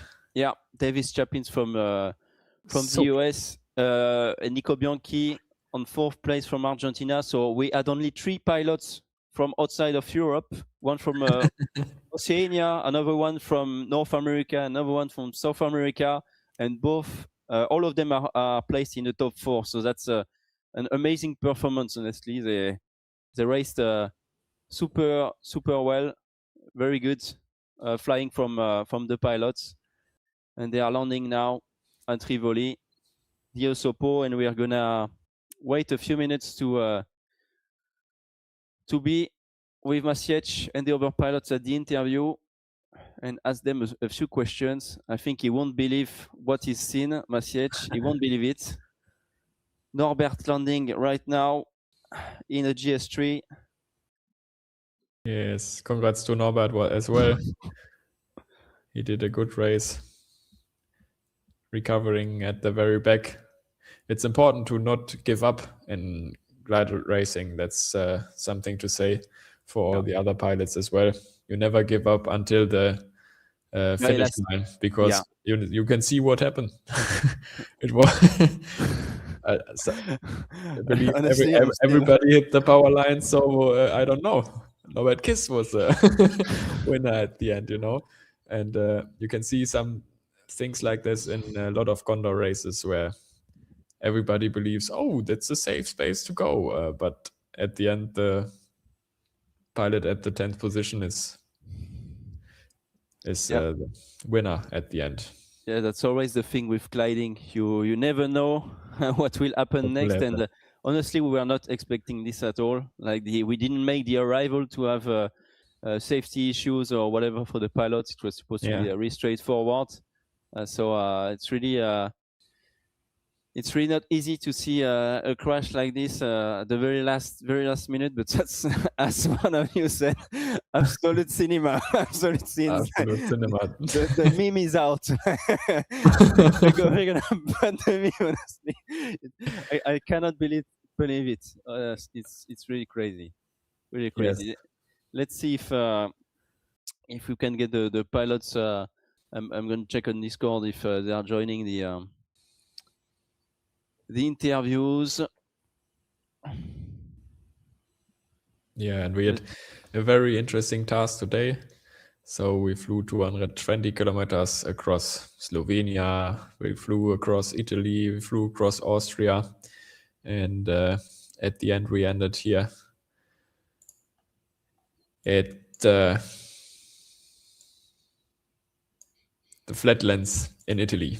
So we had a great day, a lot of not that much different decisions, I would say, as I expected, but a few important ones.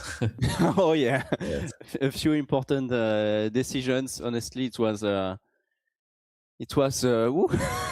very intense. Honestly, even for us to follow, we were not expecting such a crazy end of the race. I think we should have a look quickly at the trailer. Sorry again from China, if you are just joining us for the end of the race. And then in 1 or 2 minutes after the trailer, we will get back together, and hopefully one of them will be connected with us to get the first interview from the podium to react to this race. Let's watch once again the trailer of Beijing in China, where we will race next time.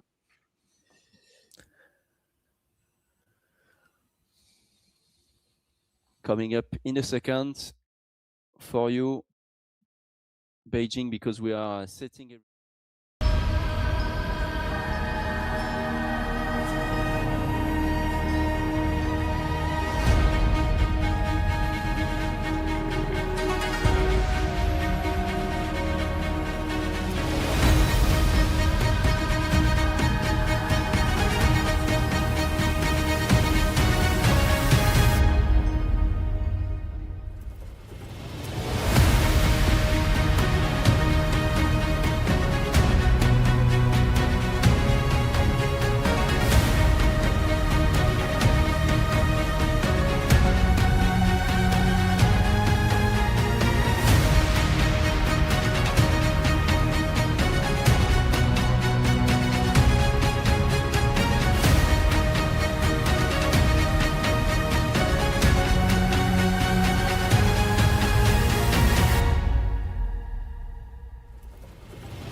And we are back in live with our new world champion with a very nice polo. Good evening, Maciej. Hi, Antoine. How are you? I still don't believe that what happened. It was it's great, but very unfortunate to Sean. I don't know what happened on the finish, but it was a very close finish. Yeah, it was close finish. I was about to ask you actually the question, like, do you know if he had hit a power line or if he had had a flutter issue or something like this? Okay, so we were he overtook me, and I think both of us, we were going towards a gap between buildings to kind of push the hardest as possible. And there was a power line, quite small one of those, not the big pylons, but small power line. And I think he hit the power lines, and crashed with it, and his wing got severed in that accident. So just a bit too hard of a push. And quite frankly, I was going to push after him, to just stick it to the ground and use ground effect to get the best glide on the final. But when I saw that, I just pulled up, and then there was nobody behind me, so it was a safe finish. Thank you, Maciej. Sorry for my camera that is disappearing in and out. So Maciej, you decided to attack between turn point 3 and turn point 4. You were slightly behind, but you made it. You really attacked lower than the others, and at the end, it really paid off. So why did you take this decision at this time? For you, it was the only option to win? So there were two things. That one thing was the only option. That's how I judged it. But also, when I was analyzing the flight before we started, I saw the weather zone was, which clearly would mean that in that area of turn point, second to last turn point, we will have some cloud streets. So when we started descending from the mountains, from around 2,500 meters, I realized that if I arrive at that area somewhere in between the cloud base and the ground, somewhere in the middle, I should be fine till the end. Yeah. And that's what I executed when I saw those cloud streets towards the finish. I decided not to pull up, but just think positive, flaps negative, and just keep going. Nice mentality. What's your background in gliding, Maciej, so that the people know you a little bit more? Sure. So I'm a glider pilot in real life as well. I started when I was 16. Right now, because I live in the UK, so I'm a member of the gliding center at Husbands Bosworth. I've got an FAI badge, silver with 2 diamonds, 300 and 500 kilometer, and I'm still hunting for my height gain of 5,000 meters. Okay. And I own an ASW20, which I fly. Yeah. Where do you fly? In England. Yeah. Okay. You can come if you want. We have a Sailplane Grand Prix in La Cham in May, I think, and I'll probably be there for a few days. So if you are around, with pleasure, we can meet there. I'm sure that's something. La Cham is around 2 hours drive from where I am. So, cool. And I believe we will have some competitors from our club competing in the Sailplane Grand Prix. So, yeah. Great. Awesome. We'll have a world champion in La Cham then, and we'll probably do an interview there as well. It's great. Ben, do you have a question for Maciej? Well, you did a very nice day. So congrats first. I wanted to know, when did you started condor flying? So condor was, for me, it was on and off. I didn't really have time with Condor 2. The first time I played Condor was in 2009, and you can still find some of my first flights in Condor 1 back then. Then there was a big gap, and I restarted my Condor flying in 2022. No, sorry, 24. Yeah, 2 years ago, just before Condor 3 came out. Okay. Okay, that's great. Yeah, congrats on the win today. It was a very nice final decision and a very thrilling part towards the end. So now you can be the third champion of this virtual Sailplane Grand Prix. From the third to the first, thank you very much. Thank you so much, Maciej, and we will see you then in a few months in La Cham. And congratulations again for this world title. You are the third FAI World Virtual Sailplane Grand Prix world champion. Well done. Thank you very much, Antoine. Thank you very much, Ben. It's great. Thank you, and I'll see you in La Cham. With pleasure. Thanks. Have a nice evening. You too, guys. Thank you. Thank you. We'll have, I think, Sean. No, we'll have Davis Chapins, I think, with us in a few seconds. Let me see where we are. I'm sorry for the problem with my camera right now. And thank you, David Redman, with us, number 2 today, this world champion. David, you must be very happy with your performance tonight. You. Maybe you are muted. Check if you're muted. Or can you hear me now? Yes, perfect. Okay. Yeah, no, it was great. I loved it. Enjoyed every minute, and I feel a bit sad for Sean, but yeah, it was a great race. You fought all week to qualify, David. Today Yep. It all came down to basically 1 hour. Do you like the pressure of this winner takes all format, or is it really brutal to lose it all on final day? For you, is it a good opportunity, or do you prefer the old format? No, I think this is great. I'm easy either way. This was great. Like, it's really good to watch. I should imagine, whereas everything's the pressure on that last race. So, it's do or die. it's pretty. It's either way. It's you got to try different things and experiment, which is what you're doing. And it's a good show, and I really enjoyed that race. It was really tactical. It had a bit of everything in it, and it was so much fun, and flying with these guys, and so close there with Davis in the end, and we had a great time. Well, a lot of fun.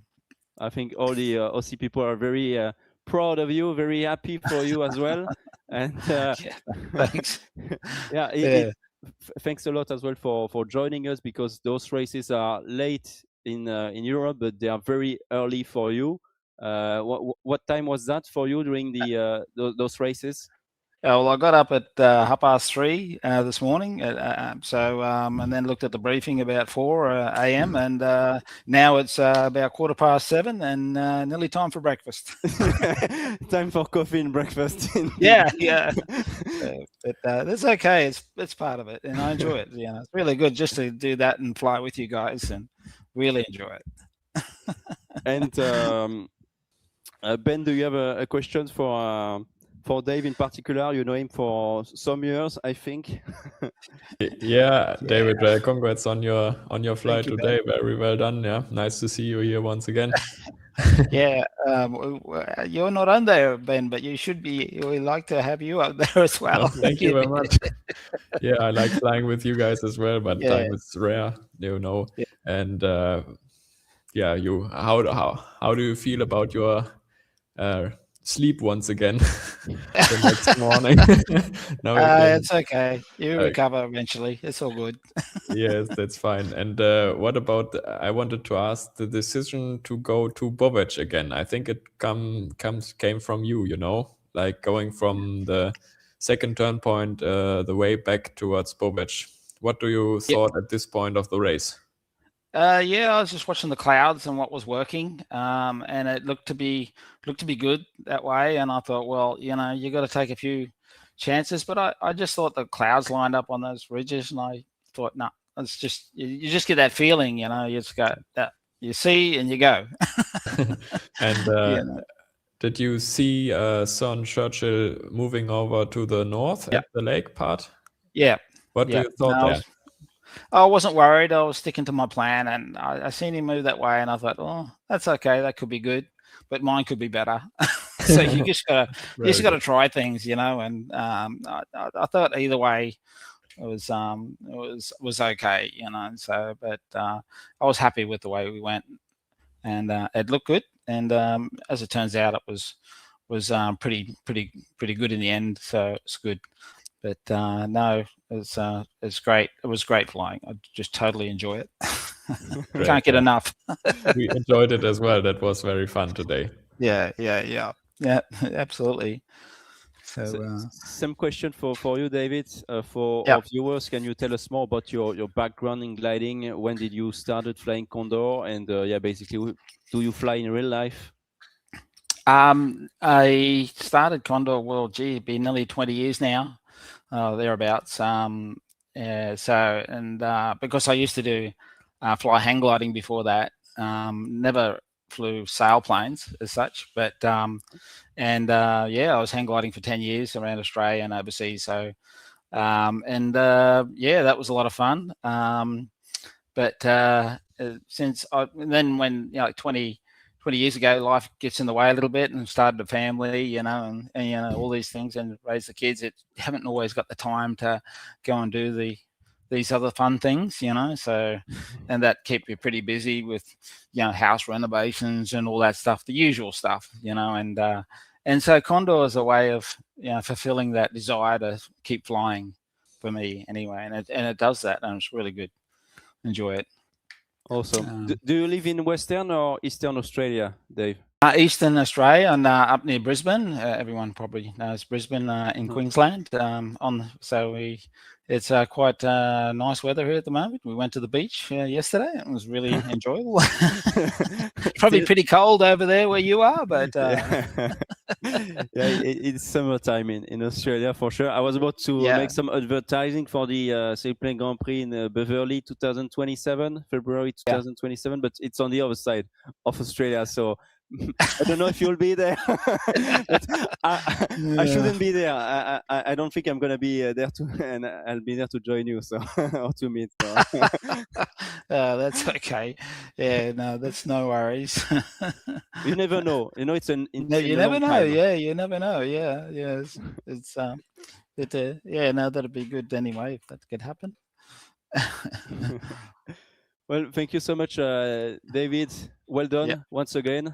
This world champion, that's a good position.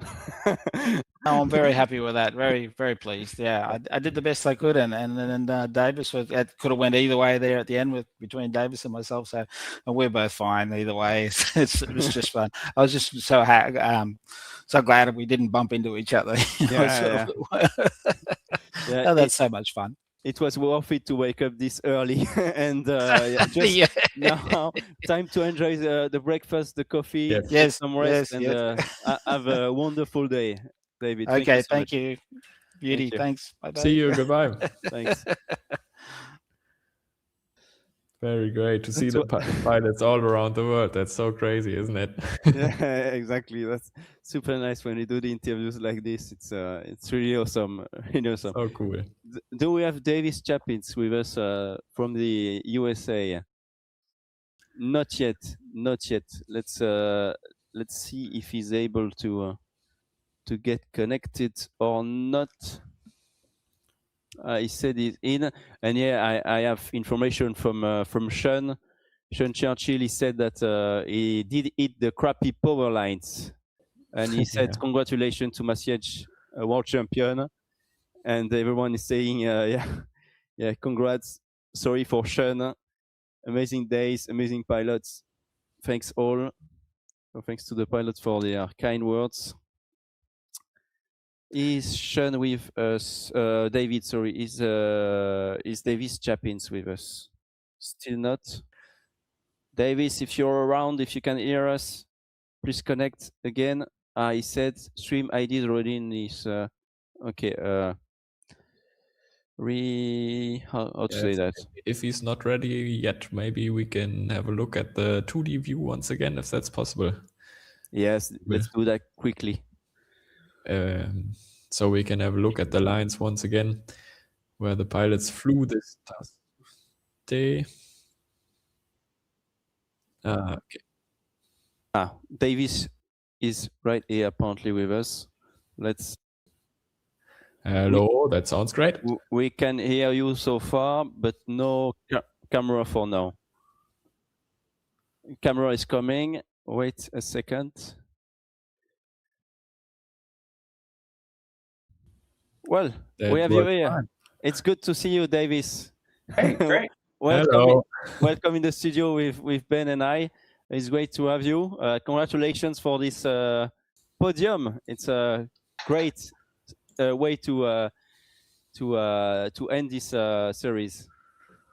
Yeah, it was an exciting race for sure, especially there towards the end, but also every step of the way in the middle and the beginning too. Ben, do you have a question already for Davis? As you said, it was in the beginning. I wanted to ask for you, what was you crossed the starting line in 2 different packs, and what was your decision at the very first of the race? Well, the beginning had that little ridge going up, so I thought I'll try the small one and move to the big one if it doesn't work. If I go to the big one, I might get stuck low and have to go and adjust or even get blocked. So I try to fly giving as many options as possible so that I can adjust and not fall too far behind. Yeah, that's great. And in the middle part, what was the interesting part right there? Well, it was an interesting route choice because there was like 5 different ways to go. And in the 20 minutes that I planned out to try to figure out which way was best, I couldn't figure out which way was best at all. So and then unfortunately at that cloud, I was at the top and had to leave first. So I just decided to do the one I thought originally instead of try to make too many adjustments and perfect it and whatnot. Right. Well, Davis, you're very experimented in the US. You do a lot of things. Can you tell us more about your gliding experience? Do you fly in real life, and for how long have you been flying on Condor? Sure, I've been flying Condor probably since the beginning. Actually, before I flew real gliders, maybe 15 years ago, and then I flew hang gliders for a bit, maybe 5 or 6 years, and then about 10 years ago, I started flying gliders, and then took a break in the middle and started reflying gliders. And I currently fly out of Arizona, and I own a SW27, and I also own a 2-year-old. As well, so that's taken up the time where gliding would have been, unfortunately. Yeah, I can understand that for sure. And are you doing some competitions in real life with your 27 or not? The 2 weeks it takes cuts into my vacation and family and all that stuff. So if it takes 2 weeks to do a gliding contest, I'd rather go to Europe on vacation or something. Oh yeah, I understand that for sure. Yeah, for sure. Overall, what did you think about this format? I mean, you were, I think, top 4 or top 5 before this race in the overall ranking after 5 races, right, Davis? Yep. So, well, at first I didn't like it because I thought, hey, gliding is a numbers game. Why should you determine the winner at the end?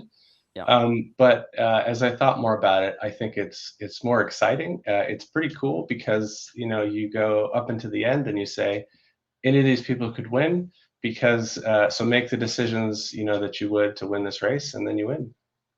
So I like it. I think it's cool. Yeah, it's difficult to have cut-off races like this. I think it's a lot of pressure for the pilots. I think maybe we should ask Witold later on if he has felt this much pressure before in other contests. And he has flown so well for this entire week, let's say, of racing before, and resetting the scores, going back to 0. Is it difficult or not to accept? And then, are you in a good position to score and to win on the last day, or are you a lot under pressure because you performed so well before? You see what I mean?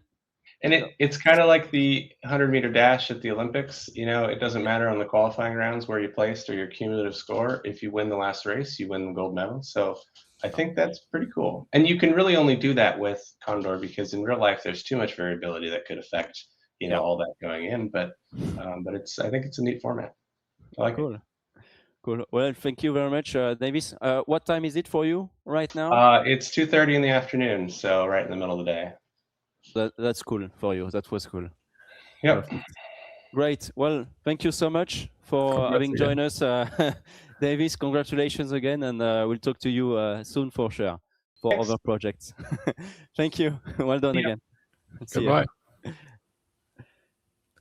Well, Ben. Very good day. It was a crazy day for us, and it's time to conclude the day. First of all, I want to thank you for joining us for this last race and to comment this race with us, because you are the first virtual Sailplane Grand Prix World Champion, the first ever ER Sports champion, official champion. So it's really amazing to have you. I wanted to ask you more questions about your life and if you're going to have more time soon to play Condor or not. From what I understood, time is limited. So can you tell us very quickly if you're going to race maybe for the next virtual Sailplane Grand Prix or not? Well, I don't think so. Life is okay like it is right now. Sometimes I miss virtual gliding. Sometimes I miss real life gliding. But I'm more into cycling races right now. So which okay is good as well. Which is good as well. Yes. Yeah, I can understand that for sure. And you're welcome anytime at any Sailplane Grand Prix event in real life as well. Even if you just want to have a beer there, it's all good for all of us. I want to thank Mark Thiel for the task that we've had. Amazing races every day. I want to thank Michel for the landscape of China and for the landscape of Slovenia and the people of Condor as well. I would like to thank Sébastien, who's done all the server stuff and the behind the scene, with Jean-David and Timothée doing the broadcasting with us. It was great to work with all of you guys for those past weeks. It's a lot of work every time. And stay tuned with us. In 15 to 20 days, we have a race in China, and we're going to announce the 4th FAI Virtual Sailplane Grand Prix. The series is going to continue, so we are very happy about it, and you will see what is going to be the format. We will probably revert to a kind of the same qualifiers as we had before, but it will depend as well on the IOC and if it's progressing on the esports Olympics. So thank you all for having joined us online, and we see you very soon. Follow us, follow all the channels, and stay connected with us for the next race. Thank you so much, Ben. Yeah, thank you, Antoine, as well, and keep it up. Thank you. Goodbye, everyone. Ciao. Ciao.